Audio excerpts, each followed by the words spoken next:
Hey y'all, it's Amy. Thanks for stopping by my channel today.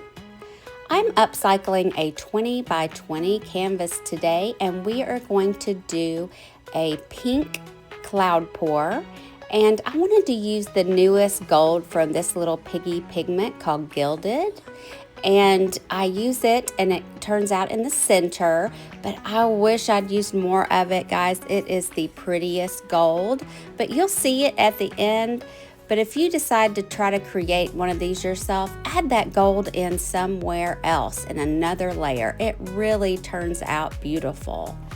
All my recipes and products used will be down there in that description box. And while you're down there, don't forget to give me a thumbs up and subscribe if you haven't already.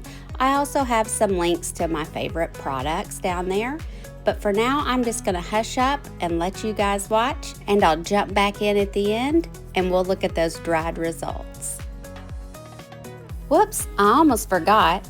If you haven't done a cloud pour or would just simply like some more information that's really detailed about doing these cloud pours, you can check out this video here. I'm going to put the link up there in that top right corner for you.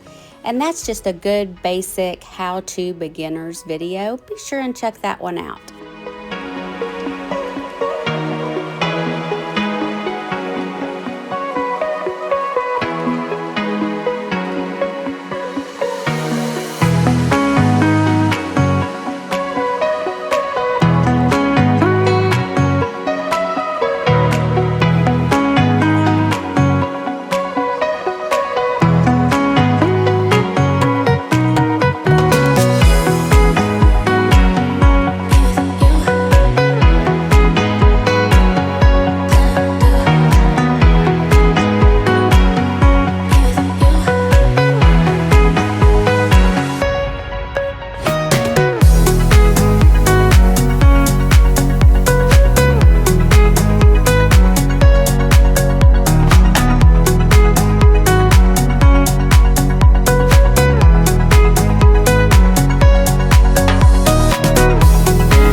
spun this one out as much as I'm going to. And now I'm going in and taking some of those paint drips and letting them run down those little corners. I want to make sure that I'm getting really good coverage on those. Sometimes the paint is a little translucent and the white canvas will show through, and we don't want that happening. We have a whole lot of clouding in this one, and that Gilded TLP pigment really showed up in the center nicely. I definitely want to do this one again sometime and try layering that pigment a second time. I really love the tone of the gold, especially with some of those dark pinks. Well, I hope you enjoyed it. Here are the dried results, and I'll see you next time, guys, down on the canvas.